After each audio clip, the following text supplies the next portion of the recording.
ॐ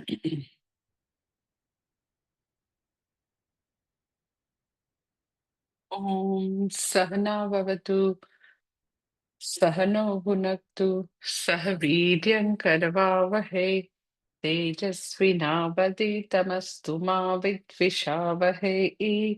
ॐ शान्ति शान्ति शान्तिः।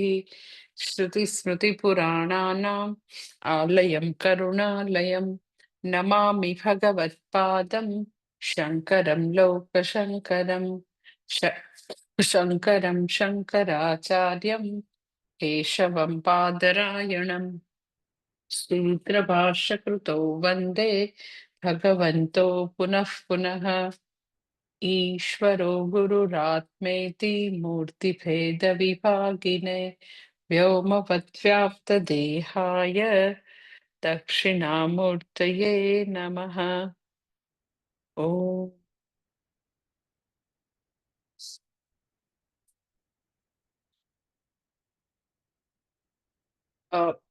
નવમો અનુવાક આપણે નવમા અનુવાકના 5 મંત્ર થયા હતા. નવમા અનુવાકનું પેલા પારાયણ કરી લો. ઓમ ગણાનાં ત્વા ગણપતિગું હવામહે કવિં કવીનામુપમશ્રવસ્તમં ज्येष्ठराज ब्रह्मणां ब्रह्मणस्पत आनः शृण्वन्नोतिभिः सीदसादनम्। ॐ महागणपतये नमः।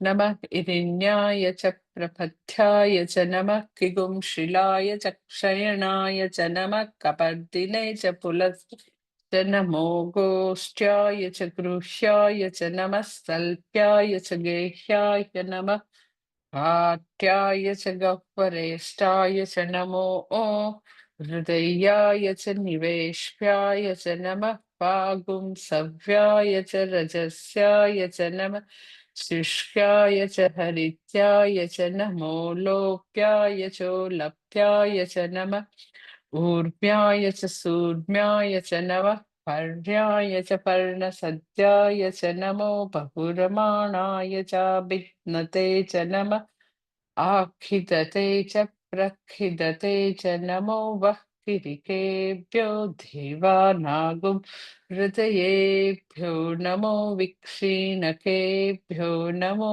विचिन्वद्केभ्यो नम आनिर्हतेभ्यो नम आमीवद्केभ्यः।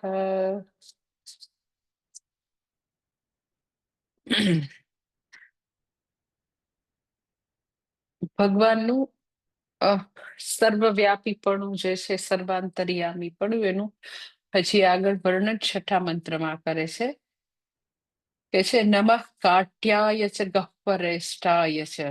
ગઈ વખતે આપણે 5 મંત્ર પૂરા કર્યા હતા. નવમાના 5 પૂરા કર્યા હતા. આ 6ઠામાં કે છે નમઃ કાટ્યાય ચ ગહ્વરેષ્ઠાય ચ. એટલે એનો આપણે ગઈ વખતે જોયું હતું કે ભગવાન સર્વવ્યાપી છે અને ભગવાનના સર્વવ્યાપીપણામાં એવા બધા સ્થાન હોય કે જે ખૂબ જ વિભૂતિરૂપ વસ્તુઓ હોય દુનિયામાં. જે ગીતાજીના વિભૂતિ યોગમાં 10મા અધ્યાયમાં જે વર્ણન છે કે ગંગાજી રૂપે ભગવાન છે, હિમાલય રૂપે ભગવાન છે, કામધેનુ રૂપે ભગવાન છે, પછી એમ કે હું અર્જુન રૂપે પણ ભગવાન કે હું છું. તો ત્યાં આગળ દર્શન કરવું સહેલું છે બધી જે ભગવાનની વિભૂતિઓમાં. પણ હકીકત શું છે તો કે ભગવાન જે છે એ સમગ્ર સૃષ્ટિના દરેકે દરેક કણમાં બધે વ્યાપ્ત છે. તો ભગવાનનું હવે સર્વવ્યાપીપણું કે જેને આપણે બહુ મહત્વ ના આપતા હોય એવી નાની નાની, જેને આપણે ક્ષુલ્લક કહેતા હોય, એમાં બી ભગવાન છે. ગઈ વખતે મેં તમને કીધું ફીણ, એમ કે નદીની અંદર ફીણ થતા હોય તો એમ કે હા એમાં બી ભગવાન છે. આપણને નદીના ખૂબ જ પ્રચંડ ધોધ રૂપે, જળ રૂપે ભગવાન દેખાય, તો એ નાનકડા ફીણના જે પરપોટા થાય તો કે એ રૂપે બી ભગવાન છે. એટલે ભગવાન સાવ સૂક્ષ્મમાં સૂક્ષ્મથી વિરાટ બધે એ જ વ્યાપ્ત છે. એ હવે આ 300 જે નામ છે જેમ વિષ્ણુ સહસ્રનામમાં 1000 નામ છે, એમાં ત્રિંશતિ એટલે 300 નામ જે છે એમાં એ ભગવાનના સર્વવ્યાપીપણાનું વર્ણન છે. એ સર્વાંતર્યામી છે ને સર્વવ્યાપી તો બધી જ ચીજમાં, એ નાની વસ્તુમાં છે ને મોટામાં છે. જેનું આપણે મન મહત્વ ન હોય, આપણને એવું થાય કે અહીંયા તો કાંઈ ઉગતું નથી, આવો રણ પ્રદેશ છે, આ તો જાડી ઝાકડા છે, આ તો એવી લેન્ડ છે કે જ્યાં કશું થાય નહીં. તો આપણી હવે દ્રષ્ટિ સર્વત્ર ઈશાવાસ્ય દ્રષ્ટિ થાય એના માટે આ બધું આટલી નાની વસ્તુઓનું સૂક્ષ્મ વર્ણન કરે છે. એમ કે ખૂબ જ સુંદર નદી હોય, નર્મદાનો કિનારો હોય ને ત્યાં એકદમ ગ્રીનરી હોય તો આપણને ભગવાન દેખાય, પણ આપણને એમ કે એવી લેન્ડ હોય કે જ્યાં આગળ કશું ઉગે નહીં તો ત્યાં આપણને ભગવાન ન દેખાય. ઓર ઇફ એટ ઓલ દેખાય તો આપણને થાય આ તો ભગવાનનો પ્રકોપ છે, કોપ છે, એવું લાગે. તો હવે અહીંયા એ બધા જ કુદરતના એક તત્વનું ઝીણું વર્ણન છે, સરસ, જેથી કરીને સર્વત્ર ઈશ્વરનું દર્શન થાય. એટલે અહીંયા આગળ કહે છે નમઃ કાટ્યાય. કાટ્યાય એટલે એવા દુર્ગમ અથવા મુશ્કેલ સ્થાન કે જ્યાં પહોંચવું જ બહુ જ ડિફિકલ્ટ હોય, ખૂબ જ મુશ્કેલ હોય, તો ત્યાં પણ ભગવાન છે. ત્યાં એવા સ્થાનમાં રહેલા ભગવાનને નમસ્કાર. અને ગહ્વરસ્થાય એટલે જે પહાડની અંદર જે પહાડો અને એની અંદર જે ગુફાઓ જે છે એને ગહ્વસ કે છે એને. તો કે એવા ગહ્વરેષ્ટાય, એવા પહાડોની અંદર ગુફામાં રહેલા એવા સ્થાનોમાં જે સર્વવ્યાપી તત્વ છે, ઈશ્વર છે, ને મારા નમસ્કાર. પહેલું કહે છે કે જે દુર્ગમ સ્થાન જે છે, એટલે એનો કે આપણે ખાલી આમ શહેરી વિસ્તાર જોયો હોય છે, વિકસિત વિસ્તારો જોયા હોય, પણ ઇવન જે શહેરની બહારના અમુક એવા વિસ્તાર હોય કે જ્યાં કોઈ પણ પ્રકારના રોડ ન હોય, કાંઈ જ ન હોય, તો ત્યાં શું હોય, ખાલી જાડી ઝાકડા હોય અને ત્યાં આગળ પહોંચવું બી મુશ્કેલ. તમે એમ કે સપોઝ કોઈ વાર કોઈ વ્યક્તિ કંઈક ભૂલી પડી જાય ને એવા એરિયામાં જતી રહે, આઉટસ્કર્ટમાં, બહુ જ દૂર હું નથી કહેતી કે 500 કિલોમીટર દૂર, ઇવન દરેક શહેરની જે બહાર એવા આઉટસ્કર્ટ હોય કે જે ડેવલપમેન્ટ ન હોય, તો ત્યાં બી એટલા બધા જાડી ઝાકડા હોય, પહોંચી બી ન શકો. તો એવા તો આ પૃથ્વી પર એવા કેટલા બધા સ્થાનો છે કે જ્યાં જવું ખૂબ જ મુશ્કેલ છે, ખૂબ જ દુર્ગમ સ્થાન છે. એટલે લોકોની હંમેશા એક પ્રકારની એવી જ માનસિકતા હોય કે જ્યાં આગળ બધા લોકોનો વસવાટ છે, પછી બધું પહોંચવું ઈઝી છે, ત્યાં જ બધા વસતા હોય. એકદમ એવો એરિયામાં ન રહેતા હોય કે જ્યાં જવું બી મુશ્કેલ થાય. એટલે એવા દુર્ગમ સ્થાનમાં એનો એમ કે ત્યાં તો કોઈ ન હોય. આપણે ઘણી વાર ને કાળો કાગડો ન હોય, કોઈ એક પણ કઈ ચકલું નથી ફરકતું, ત્યાં કોણ જાય? અથવા તો એમને ઇંગ્લિશમાં એમ કે ગોડ ફોર સેકન, એમ કે ત્યાં તો ભગવાન ન હોય. જસ્ટ એવું આમ કહેતા હોય. આપણે એમ કહીએ કે કાળો કાગડો નથી, એમ ઇંગ્લિશમાં એમ કે ત્યાં તો ભગવાન ન હોય. પણ એવા સ્થાનમાં બી ઈશ્વરનો તો વાસ છે કે જ્યાં કોઈ બી વ્યક્તિ પહોંચી બી ન શકતી હોય, ઓર બહુ જ મુશ્કેલથી પહોંચે. એને કાટ્યાયમાં કાટ શબ્દ જે છે, કાટ એટલે પહોંચવું મુશ્કેલ, ખૂબ જ દુર્ગમ સ્થાન. તો કે ત્યાં ભગવાન છે, તો કે હા ત્યાં બી ભગવાન છે. તો એવા દુર્ગમ સ્થાનમાં રહેલા ભગવાન સદાશિવને મારા નમસ્કાર. અને ગહ્વરેષ્ઠાય એટલે તો કે પહાડો અને પહાડોની અંદર જે ગુફા નેચરલ કોર્સમાં જે થતી હોય, ગુફામાં ભગવાન છે, તો કે હા ત્યાં બી ભગવાન છે. એટલે એવા પહાડો ના સ્થાન કે જ્યાં એવી ગુફાઓ બનેલી છે કુદરતી રીતે, ત્યાં રહેલા ભગવાન સદાશિવને મારા નમસ્કાર.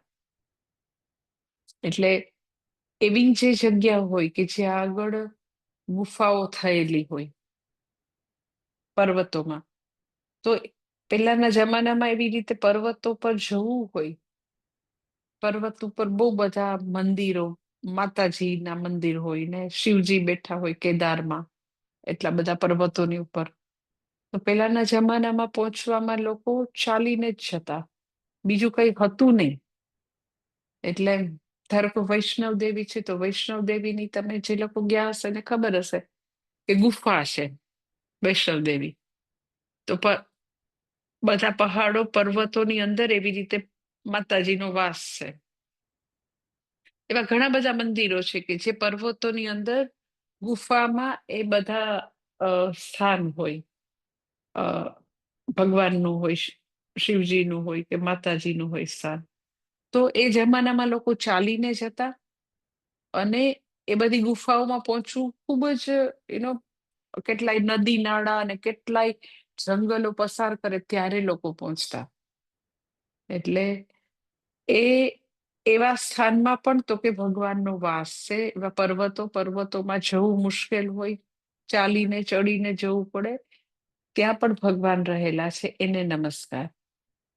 અને સાથે સાથે ગુફામાં રહેલા ભગવાન સદાશિવ, બીજો અર્થ એ બી છે કે ઉપનિષદમાં વર્ણન છે, યો વેદ નિહિતમ ગુહાયામ પરને વ્યોમન. તૈત્તરીય ઉપનિષદમાં છે કે આ ભગવાન જે છે, જે ચૈતન્ય રૂપે બધા મનુષ્યના, બધા જીવોના હૃદય ગુફામાં રહેલ છે. ચૈતન્ય રૂપે, હું રૂપે ભગવાન રહેલ છે. એટલે જે હૃદયને પણ ગુફા સાથે સરખાવેલ છે. કોઈ વાર બુદ્ધિરૂપી ગુફા કે કોઈ વાર હૃદય ગુફા કે એવું બેય વર્ણન હશે ભગવદ્ ગીતામાં અને ઉપનિષદમાં. તો આપણને વિચાર આવે કે આ જે આત્મ ચૈતન્ય જે છે, બ્રહ્મ તત્વ છે, એ સર્વવ્યાપી છે ને પાછું તમે એમ કહો કે બુદ્ધિરૂપી ગુફામાં છે. તો બુદ્ધિરૂપી ગુફામાં છે એવું શાસ્ત્રમાં અનેક વાર વર્ણન આવે. શેને માટે? તો કે ઉપલબ્ધિ સ્થાનના દ્રષ્ટિથી, કે આપણને ત્યાં આગળ એની ઉપલબ્ધિ થાય છે. હાથમાં કે કાનમાં કે નાકમાં કે ત્યાં આપણને જ્ઞાન નથી થતું. એ ઈશ્વરનું જ્ઞાન, એ ચૈતન્ય રૂપે સર્વત્ર વ્યાપ્ત છે જ્ઞાન, એક્ઝેક્ટલી બુદ્ધિમાં થાય છે. તો પછી આપણને એવું થાય કે બુદ્ધિરૂપી ગુફા શું કામ કે, હૃદયરૂપી ગુફા ને બુદ્ધિરૂપી ગુફા શું કામ કે? તો કે એટલા માટે કે જ્યાં સુધી વ્યક્તિ પોતે જ્ઞાન પ્રાપ્ત કરવાનો પ્રયત્ન ન કરે, શ્રવણ મનન કઈ કરે નહીં, તો જનરલી નેચરલ કોર્સમાં શું હોય? તો કે અજ્ઞાન હોય, બુદ્ધિની અંદર અજ્ઞાન હોય. તો એ બુદ્ધિરૂપી ગુફા જે છે એમાં અજ્ઞાન છે. એટલે ગુફા જે છે એમાં જનરલી શું હોય? તો કે અંધકાર જ હોય. વ્યક્તિ જાય ને કઈક ટોર્ચ, કઈક લાઈટ ફેંકે તો ખબર પડે કે હા ગુફા છે. એટલે જન્મથી બધા મનુષ્ય જે છે એ પોતાની બુદ્ધિરૂપી ગુફામાં અજ્ઞાન લઈને આવ્યા છે. અને પછીથી વ્યક્તિ જે છે એ તો કે આવી રીતે પ્રયત્ન કરે તો પછી એ બુદ્ધિમાં પ્રકાશ લાવી શકે, અર્થાત જ્ઞાન લાવી શકે. એટલે ગુફા સાથે, બુદ્ધિરૂપી ગુફા સાથે એટલા માટે સરખાવે કે ગુફામાં હંમેશા અંધકાર હોય, બુદ્ધિમાં હંમેશા અજ્ઞાન હોય. જ્યાં સુધી અજ્ઞાન દૂર કરવાનો પ્રયત્ન ન કરે ત્યાં સુધી એમનેમ જ રહે, કાયમ રહે. પોતે લઈને આવ્યા હોય અને પાછા લઈને જાય અજ્ઞાન. એટલે ગહ્વરેષ્ઠાયનો બીજો અર્થ આ છે કે વ્યક્તિ જે છે એ તો કે બુદ્ધિરૂપી ગુફા, અને જે ખરેખર ગુફા જે છે પર્વતોની ગુફા, ઈ પણ મતલબ છે. એમાં ઉપલબ્ધ ભગવાન સદાશિવને મારા નમસ્કાર. પછી 7મા મંત્રમાં કહે છે નમો નમઃ હૃદયાય ને નમઃ નિવેશ્યાય. નમઃ હૃદયની વાત નથી. રુદ એટલે ઊંડું પાણી, એકદમ જ અગાધ જળ જે છે એમાં રહેલા ભગવાનને નમસ્કાર. રુદ એટલે ઊંડું જળ, ખૂબ જ અગાધ જળ હોય એમાં રહેલા ભગવાનને નમસ્કાર. હૃદયાય એટલે. અને નિવેશ્યાય એટલે ઝાકળમાં રહેલા ભગવાનને નમસ્કાર.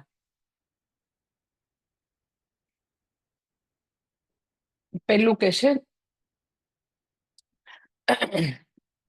નમઃ હૃદયાય, એટલે ખૂબ જ ઊંડા જળમાં રહેલા, અગાધ જળમાં રહેલા ભગવાન, જે ખૂબ જ અગાધ, ખૂબ જ ઊંડું જળ હોય. જનરલી એવી ખૂબ જ મોટી નદી હોય, નર્મદા જેવી કે ગંગા જેવી, તો એનું બહુ જ ઊંડું હોય જળ, ખૂબ જ હોય ઊંડું. આપણી લોકલ નાના ગામડામાં નાની નાની નદી છે, એમાં ખૂબ જ ઊંડું ન હોય. એવી નાની નાની ગામડાઓની નદી હોય તો એ તો લાઈક ઉનાળો આવે તો સુકાઈ બી જતી હોય. અગાધ જળ કેનું હોય તો કે ખૂબ જ મોટી નદી ઓર સમુદ્ર. સમુદ્રનું જે જળ જે છે ખૂબ જ એની ઊંડાઈ ખૂબ જ હોય, માપી ન શકાય એટલી બધી હોય. એ અગાધ જળ છે. એટલે ભગવાન જે છે એ અગાધ જળ રૂપે, એટલે આપણે એવું બી કહી શકીએ કે એ અગાધ બહુ જ જળમાં ખૂબ જ પ્રેશર હોય. જેટલું ઊંડું એટલે જળનું પ્રેશર બહુ વધારે હોય. તો એ પ્રેશર રૂપે, પછી એ ખૂબ જ ઊંડાઈ જે છે એ રૂપે, અને ખૂબ જ અગાધ જળના જે બધા જુદા જુદા જળચર રૂપે રહેલા ભગવાનને નમસ્કાર. એ જળના નિયમો કે જેટલું ઊંડું હોય એટલે પ્રેશર વધારે હોય. પછી બીજા નિયમો એ છે કે અમુક જળચર પ્રાણીઓ જે છે એ ખારા પાણીમાં હોય, અમુક મીઠા પાણીમાં હોય.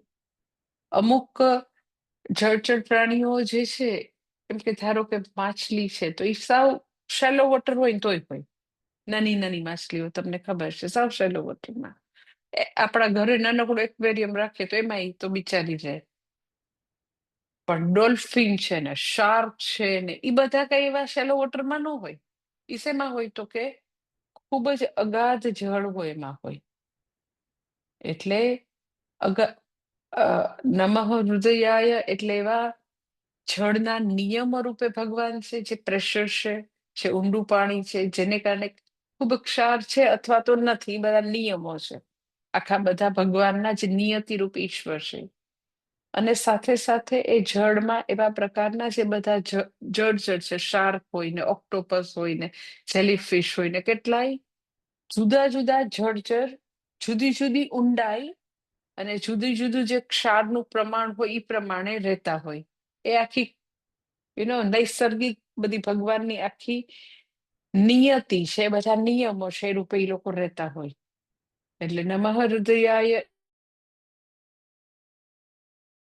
એટલે નિયતિ રૂપે, એ જળચર પ્રાણી રૂપે, એ અગાધ સમુદ્ર રૂપે ભગવાન રહેલા છે. એને મારા નમસ્કાર.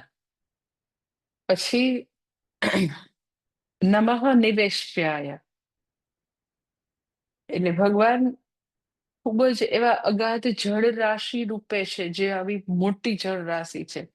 તો સાથે સાથે ભગવાન નાનકડા ઝાકળ બિંદુ રૂપે પણ છે.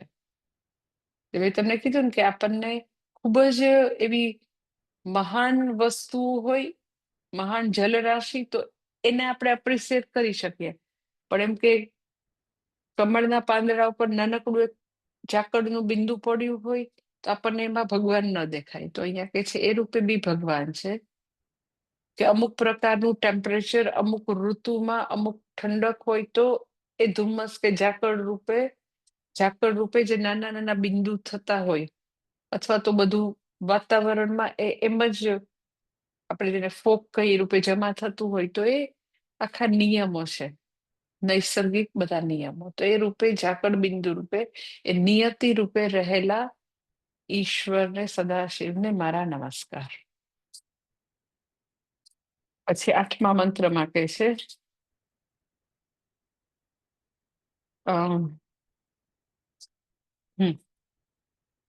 નમઃ પાગુમ સવ્યાય છે રજસ્યાય છે. નમઃ પાગુમ, આપણે જયારે ચેન્ટિંગ કરીએ તો પાગુમ સવ્યાય, પણ ટ્રાન્સલેશન કરીએ તો નમઃ પાન સવ્યાય. પાંચસુ એટલે પરમાણુ, પાંચસુ, પાન સવ્યાય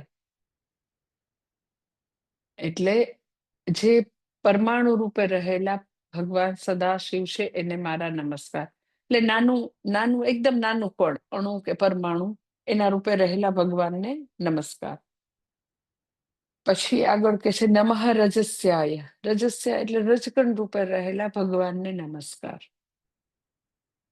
અણુ પરમાણુ રૂપે રહેલા ભગવાનને નમસ્કાર અને રજ રૂપે રહેલા, રજકણ રૂપે રહેલા ભગવાનને નમસ્કાર. એટલે પામસુ એટલે પરમાણુ કે અણુ આપણે કહીએ કે જેને આપણે નરી આંખે જોઈ નથી શકતા. એટલે નરી આંખે જોઈ નથી શકતા એટલે નથી એવું શાસ્ત્ર નથી કહેતું. એનો વેદમાં પણ આવું અણુ પરમાણુનું વર્ણન છે. એટલે આપણને એની પરથી ખબર પડે. વર્ણન ક્યારે કરે કે જ્યારે એ લોકોને એની ખબર હોય તો, ઋષિ મુનિને. આપણે માઇક્રોસ્કોપ થી બધું જોઈએ ને હવે પછી બધા સાધનોથી બધું આપણે જોઈએ ને આપણે એમ કહીએ કે અણુનું વિભાજન થાય પરમાણુમાં, ને પરમાણુનું વિભાજન થાય ઇલેક્ટ્રોન, પ્રોટોન ને ન્યુટ્રોનમાં થાય.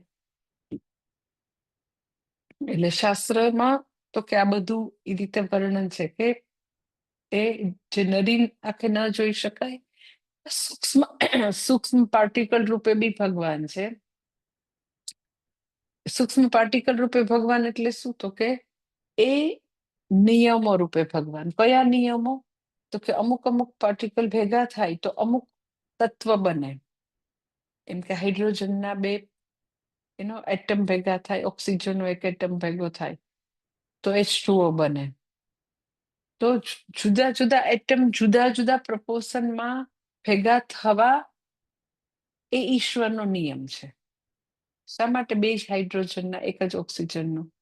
શા માટે કે કાર્બન ડાયોક્સાઇડમાં તો એક જ કાર્બનનો ને બે ઓક્સિજનનો? તો એ બધું જે આખું શાસ્ત્ર છે કે એટમ આ રીતે ભેગા થાય એટલે આવું તત્વ બને. Or you can say like madam Curie ને પિયર ક્યુરી તો બિચારા એ લોકોએ સારા હેતુ માટે બધું કરેલું હતું કે એ એટમને આ રીતે બ્લાસ્ટ કરવાથી આવા પ્રકારની પ્રચંડ શક્તિ ઉત્પન્ન થાય, વિસ્ફોટ કરવાથી. એને રેડિયો એક્ટિવ તત્વ શોધ્યા ત્યારે બિચારાને ખબર ન હોય કે માનવજાત જે છે એનો આટલો બધો ખરાબ ઉપયોગ કરશે. પણ તત્વો જે છે એ પરમાણુ રૂપે ભગવાન છે, અણુ પરમાણુ રૂપે. એમાં બધા ઇલેક્ટ્રોન, પ્રોટોન, ન્યુટ્રોન છે અને જેટલું જેટલું આપણે રિડ્યુસ કરી શકીએ, જેને નરી આંખે નથી જોઈ શકાતું, એ બધા રૂપે ભગવાન છે. અને એના જુદા જુદા કોમ્બિનેશન જે અત્યારે ઉપલબ્ધ છે નેચરલ ફોર્મમાં, એ રૂપે બી ભગવાન. કાર્બન ડાયોક્સાઇડ છે કે H2O છે કે જે બી તત્વો છે પીરિયોડિક ટેબલમાં છે, પછી પીરિયોડિક ટેબલના તત્વોને આવી રીતે ભેગા થઈને જે બધા તત્વો ઉભા થાય છે એ નિયમ રૂપે ભગવાન છે. પછી એ એવી રીતે ઉપલબ્ધ અત્યારે એમ કે નેચરલ ફોર્મમાં નથી, પણ વૈજ્ઞાનિકોએ સંશોધન કરી અને માનવજાતના કલ્યાણ માટે એને જુદી જુદી રીતે એને કોમ્બિનેશન કર્યા હોય કે એને આવી રીતે વિસ્ફોટ કરીને સારું કરવાનો ટ્રાય કર્યો હોય કે મેડિકલ સાયન્સમાં કે ગમે તે. તો એ ભલે નો ડાઉટ આપણને એવું લાગે કે એ કુદરતી નથી, પણ એ બધા તત્વોમાં આવું આવું થઈ શકે એવી પોસિબિલિટી મૂકેલી છે ભગવાને, એટલે એ લોકો કરી શકે છે. આમ કરો એટલે આમ થઈ શકે એવી પોસિબિલિટી છે. અને એ લોકો વૈજ્ઞાનિકો એ પોસિબિલિટીને પોતે ટેપ કરે એટલે એ વસ્તુ આપણને નવી મળે. આપણને લાગે કે એ લોકોએ સર્જન કર્યું, પણ સર્જન એને નથી કર્યું. એ આવી વસ્તુ આમ છે અને એને એમાંથી એક ત્રીજી વસ્તુ એ હતું ઉપલબ્ધ, એમાંથી એને એક આવી પોસિબિલિટી હતી, એને બનાવી. એટલે આમ જો તો બધું જ ઈશ્વર સર્જિત છે. ઈશ્વર સર્જિત વસ્તુમાં એવી એક નિયતિ, એક એવો નિયમ છે કે તમે આમ કરો તો આવું બને. તો એ નિયમને એ લોકોએ જસ્ટ ટેપ કરેલો હોય. એ કેના જેવું છે કે ભૂમિની અંદર 200 ફૂટ જાઓ, 250 ફૂટ જાઓ તો પાણી રહેલું છે. તો પાણી બનાવ્યું નથી, ક્રિએટ નથી કર્યું, પરંતુ 200 ફૂટ ખોદો તો પાણી મળે એવી એક કુદરતની એક પોસિબિલિટી છે. એ પોસિબિલિટીને એ લોકોએ ટેપ કર્યું, લિટરલી ટેપ કર્યું, એટલે એ પાણી મળ્યું એમ. એટલે એટલે જ્યારે બી જે બી વસ્તુ અત્યારે આપણને નવા સોફ્ટવેરના સંશોધન થાય તો કુદરતમાં એવા પ્રકારે એવી પોસિબિલિટી રૂપે ભગવાને મૂકેલું છે. દરેક વખતે એ લોકો એ પોસિબિલિટીને ટેપ કરતા હોય એટલે એ મળે. એટલે જ્યારે બી લાઈક યુ નો કે પીરિયોડિક ટેબલમાં હંમેશા નવા નવા તત્વો એડ થતા હોય, તો એ લોકો આગલા વૈજ્ઞાનિક જે છે એવું એવી રીતે સંશોધન કરીને કહેતા હોય કે અહીંયા આગળ આ સ્થાનમાં આ તત્વ ની છે પોસિબિલિટી. એટલે એ લોકો પછી સંશોધન કરી દિશામાં સંશોધન કરીને એ બધું લઈ આવે. એટલે પાગુમ સભ્યાય એટલે તો કે આવું અણુ પરમાણુ અને અણુ પરમાણુ ને આગળ રિડ્યુસ કરી શકાય, એના કોમ્બિનેશન કરી શકાય, એને બ્લાસ્ટ કરી શકાય, એને રેડિયોએક્ટિવ તત્વ તરીકે એક્સરે વગેરે મેડિકલ સાયન્સમાં ઉપયોગ કરી શકાય. એ બધા નિયમો રૂપે ભગવાન રહેલો છે. એટલે એને તો કેવા નિયમ રૂપે નિયતિ રૂપે રહેલા ઈશ્વરને નમસ્કાર. અને નમઃ રજસ્યાય એટલે જે રજકણ છે, રજસ્ય એટલે રજકણ અથવા ધૂળ રૂપે જે ભગવાન રહેલો છે એને નમસ્કાર.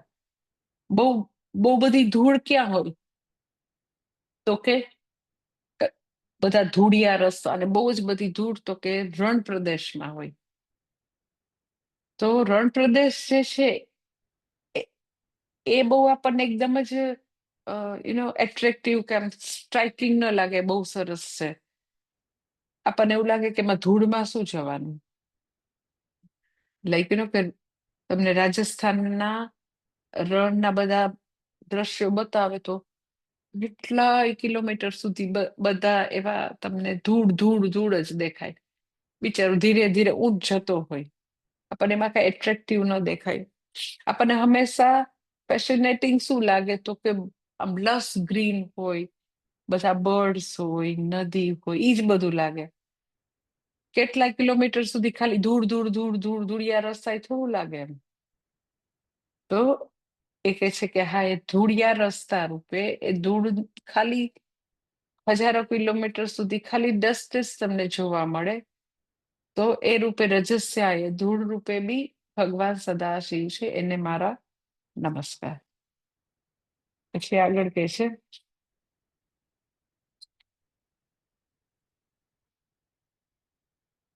નવમો મંત્ર. નમઃ શુષ્કાય છે હરિત્યાય.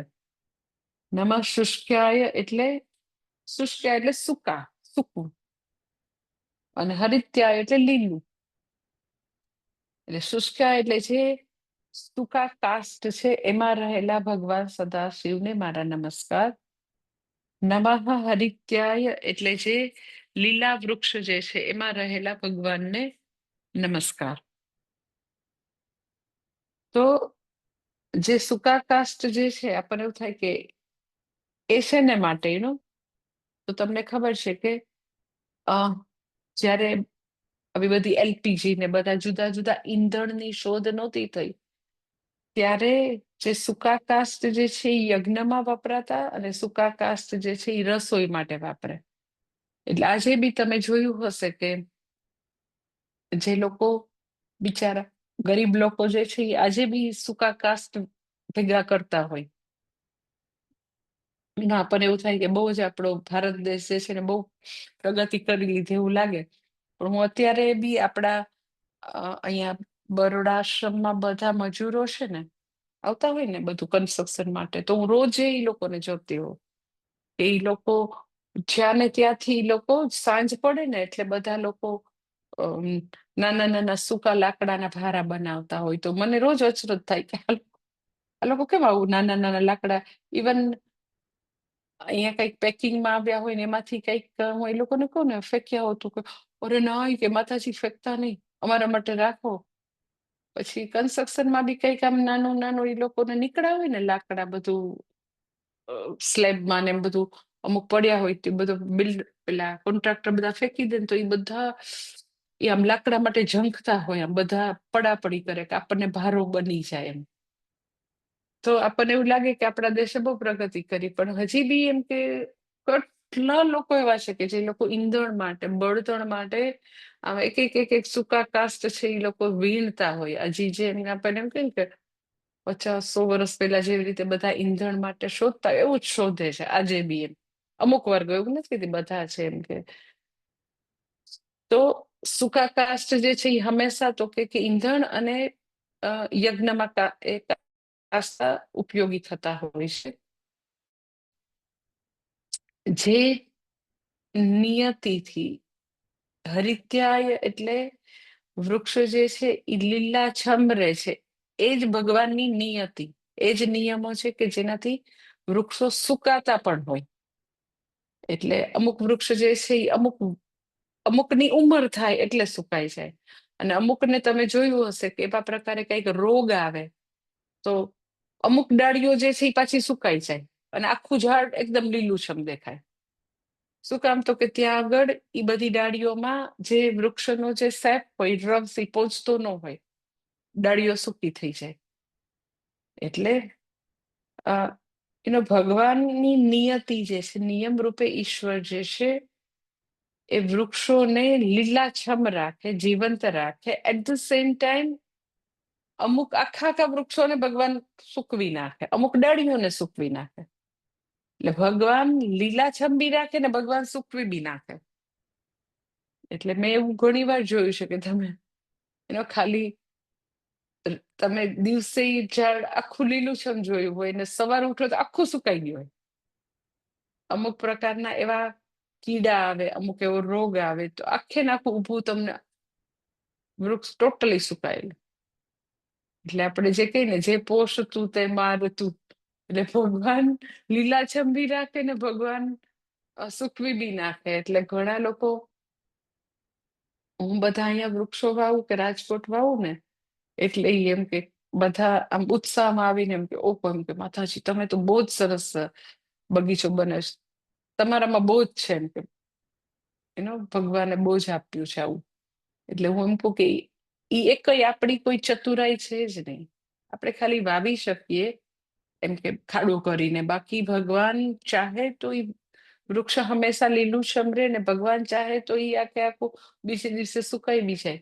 રાજકોટમાં એવી રીતે મને 2 આંબા એવા થયા હતા કે જે સવાર થયું તો આખે નાખું સુકાઈ ગયું, અને પછી અમે ખોદીને અંદર એનો રૂટ કોઝ માટે કેટલો પ્રયત્ન કર્યો, કેવી રીતે સુકાઈ ગયું, જો બીજાને કઈ ન થાય, કઈ ખબર ન પડી કેવી રીતે સુકાઈ ગયું. સુકાઈ ગયું તો સુકાઈ ગયું. એટલે એનો શુષ્ક્યાય અને હરિત્યાય એ ભગવાન વૃક્ષને સૂકવી બી નાખે ને ભગવાન સરસ મજાના લીલાછમી રાખે. ઇવન ખાલી ગોમાતા છે ને, આમ આપણને ગોમાતા કોઈ બી લાઈક એનિમલ એવા મોટા, આમ આપણને એમ થાય કે કેવી આપણને ગોમાતા માટે પ્રેમ જાગે, પણ એ બી સૂકવી નાખે, આખા વૃક્ષને સૂકવી નાખે. રાજકોટમાં એને ઓછામાં ઓછા મારા 5-6 આંબળાના મોટા ઝાડ, આંબળાના એવા મોટા આંબળા થતા, 1-2 જાંબુ ગોમાતાએ સૂકવી નાખ્યા. કેવી રીતે? તો કે એનું થડ હોય ને, એની જે છાલ હોય ને, એમાં એને શરીર ઘસવું બહુ ગમે, એને ખંજવાળ આવતી હોય એટલે બહુ જ એને એની પોતાનું શરીર ઘસવું બહુ જ ગમે. કે આપણે એને કઈ રોજે તો સરસ મજાનું બ્રશ કરતા ન હોય, એને બહુ જ જરૂર પડે કે રોજ કોઈ એને બ્રશ કરે એના સ્કિન ઉપર. તો મને એ વખતે ખબર નહીં, બધું ટ્રાયલ એન્ડ એરર ચાલતું હોય ને, તો એને જ્યાં છુટ્ટી મૂકી હતી ત્યાં ઘણા બધા 5-6 મોટા વૃક્ષો હતા, અને આઈ વોઝ ટોટલી અનઅવેર કે એને ઈ થડને આપણે પ્રોટેક્શન આપવું પડે, નહીંતર એના પીઠ ઘસી અને એની સ્કિન કાઢી નાખશે એવું મને ખબર નહોતી. તો બધા ઈ 4-5 આંબળા અને 2 સરસ જાંબુ બધાને એને ટોટલી સૂકવી દીધા. કેવી રીતે? તો કે પોતાની પીઠ ઘસે એટલે પાછળની સ્કિન બધી નીકળી જાય, અને વૃક્ષમાં એવું હોય કે આપણે જે પાણી અને જે બધું પોષણ આપીએ ને, એ જમીનમાંથી ઈ સ્કિન દ્વારા ઉપર જતું હોય છે, કે ઉપરના પાંદડા સુધી ઈ સ્કિન દ્વારા જાય. એની જે ઝાડની જે છાલ હોય એના દ્વારા હેરફેર થતી હોય. તો એને બધી સ્કિન જ કાઢી નાખી હોય તો ક્યાંથી પાણી ઉપર જાય? પછી પોષણ દ્રવ્ય ઉપર ન જાય. આખી જે બધી ચેઇન જે આખી હોય ચેનલ, એ ચેનલ તોડી નાખે, વાર્તા પૂરી થઈ ગઈ.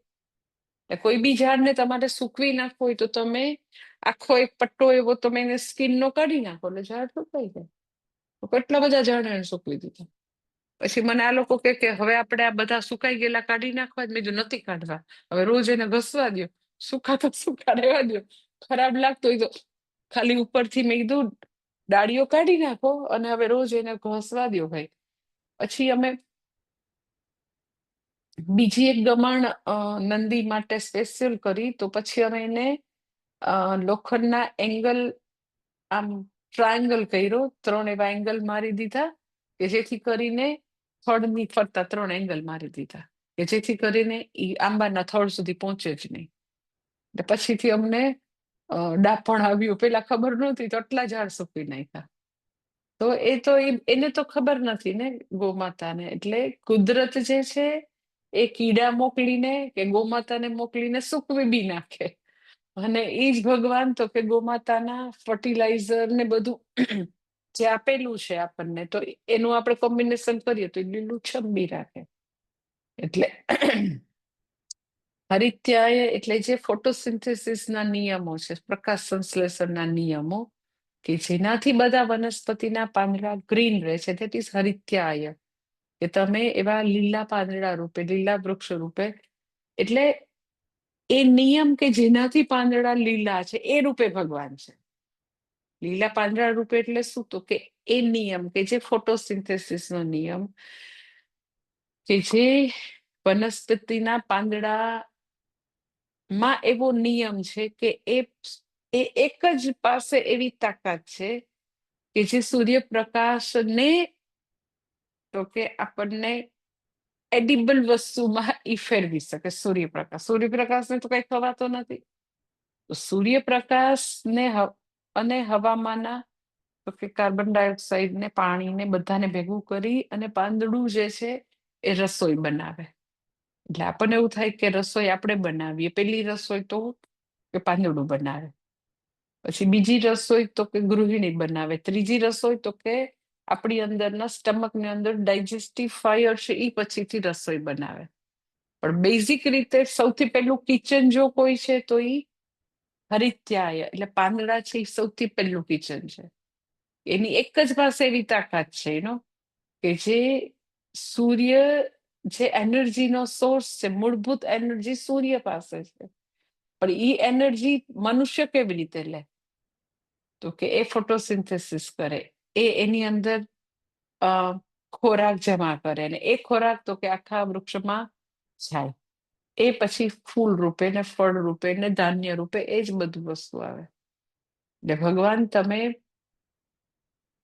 તો કે આવી રીતે લીલા પાંદડા રૂપે છો, ફોટોસિન્થેસિસ રૂપે છો, અને તમે જ પાછા તો કે શુષ્ક્યાય, તમે જ પાછા આવું લીલું છબી રાખો ને તમે બધું સૂકવી બી નાખો.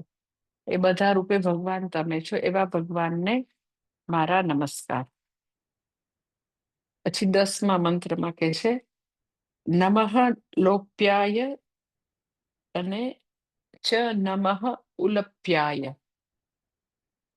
નમઃ લોપ્યાય એટલે એવી જમીન, મેં તમને કીધું ને કે આપણને એવી બધી જમીન હોય ને એ બહુ ગમે, એમ કે જે ખૂબ જ ફળદ્રુપ છે.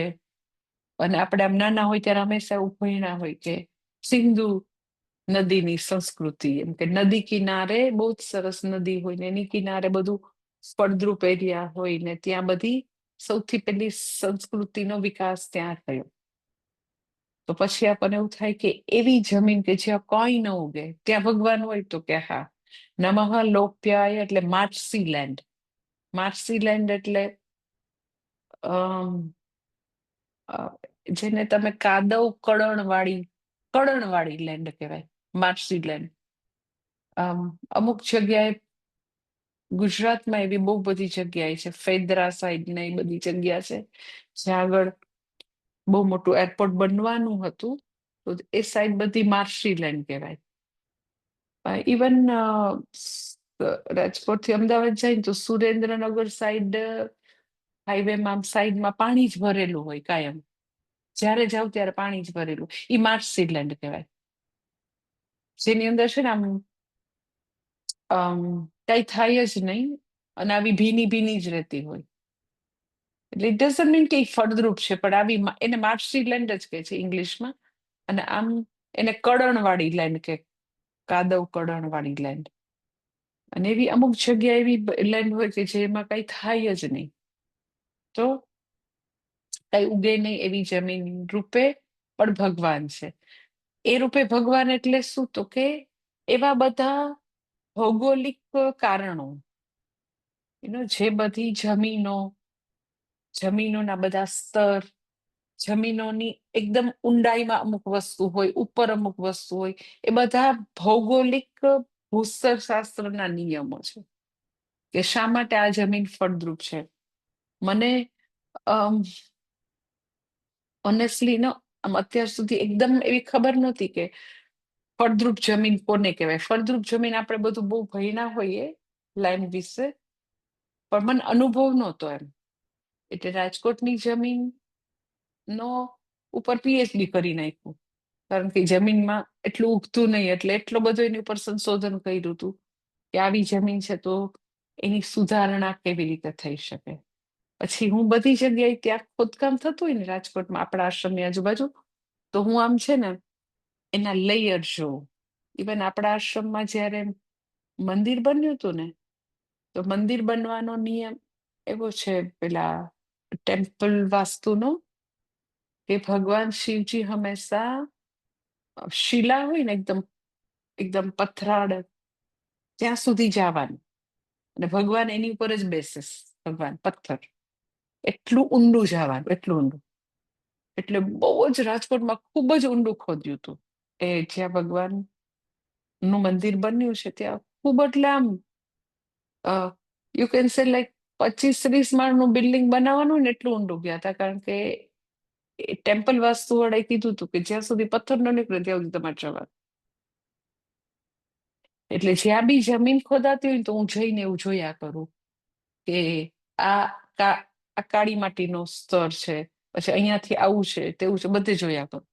અને એવું હું સ્ટડી કરું કે કઈ જમીન સારી કહેવાય, ક્યાં જલ્દીથી બધું ઉગે, કેમાં મૂળ, એવું બધું બહુ. કારણ કે આપણી જમીન બહુ ખરાબ ને, એટલે મને બહુ એમ કે બધી જમીનનો હું સ્ટડી કર્યા કરું, કઈ સારી કહેવાય. પણ ખબર નહોતી પડતી બહુ. પછી અહીંયા બરોડા આવી તો પહેલી વાર જે બધા આપણે નાના હોય ત્યારે બધા જે જમીનના પ્રકારો ને નિતારવાળી જમીન ને ભેજ સંગ્રહી શકે એવું બધું જે ભાઈ નતા, એ પહેલી વાર ખબર પડી અહીંયા આવીને. શું કામ, તો કે પેલી એકદમ જ ખરાબ જમીન રાજકોટની, અને એ તો ટચવુડ ભગવાને બધું તો બી આટલું નંદનવન કરી દીધું, દેટ ઇઝ અનધર થિંગ. પણ એમાં એફર્ટ કેટલી મૂકવી પડી મને અત્યારે પહેલી વાર ખબર પડી. એમ કે વોટ એમ એનો કે કોઈ જગ્યાએ સારી જમીન હોય તો જે કામ તમે યુ કેન સે 6 મંથ્સમાં અચીવ કરી શકો, સારી લેન્ડ હોય, ત્યાં તમને અચીવ કરતા 6 વર્ષ લાગે. આટલો ફરક, આટલો બધો ફરક એ મને આજે ખબર પડી, કારણ કે મેં એક્સ્ટ્રીમ લેન્ડ સાથે કામ કર્યું, એક્સ્ટ્રીમ લેન્ડ સાથે. તો એ મને ખબર ક્યારે, કેવી રીતે ખબર પડી, તો રાજકોટમાં આજે બી એમ કે અત્યારે 12 કે 13 ડિગ્રી સેલ્સિયસ ટેમ્પરેચર છે ત્યાં, બરાબર. તો તમે આજે સવારે પાણી પાયું હોય ને, સવારે 7 વાગે, સાંજે 7 વાગે તમે ત્યાં પહોંચો ને, તો તમે એમ કહો કે પાણી નથી, આ લોકો પાણી નથી પાતા. 12 અવર્સ પછી પાણીનું ટીપું ન દેખાય ત્યાં, અને બીજે દિવસે તો જમીનમાં તિરાડો પડી ગઈ આફ્ટર 12 ઓર 14 અવર્સ પછી.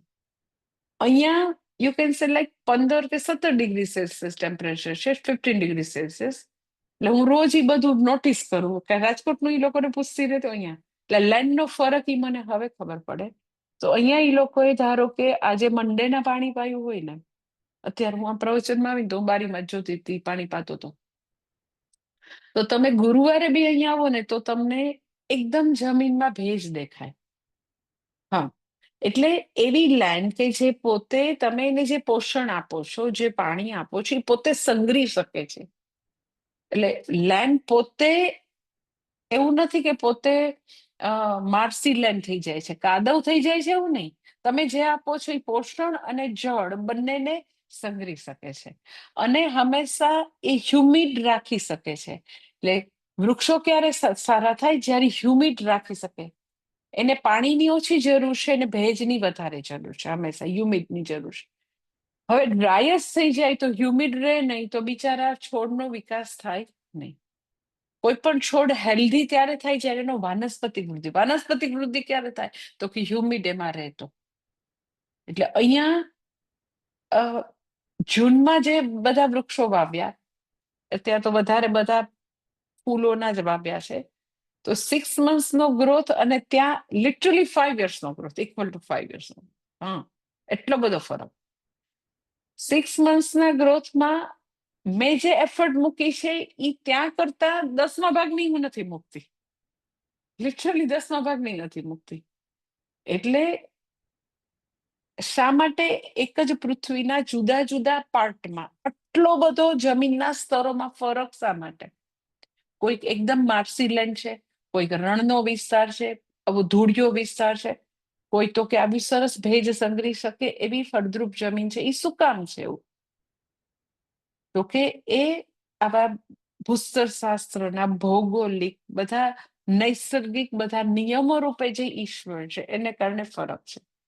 એટલે માર્સી લેન્ડ છે તો કે આવી કોઈ જગ્યાએ પથરાળ છે, કોઈ જગ્યાએ આવી કળણવાળી ચીકણું બધું હંમેશા પાણી ને પાણી ત્યાં રહેતું હોય એવી જમીન છે કે જ્યાં કાંઈ જ ઉગે નહીં. તો કે ત્યાં બી ભગવાન છે. એ રૂપે રહેલા ઈશ્વરને નમસ્કાર. અને ઉલપ્યાય એટલે અગેન એવી જમીન કે જેમાં ખાલી બોરડી ને થોર ને ઝાખરા ને એવું થતું હોય, ઉલપ્યાય.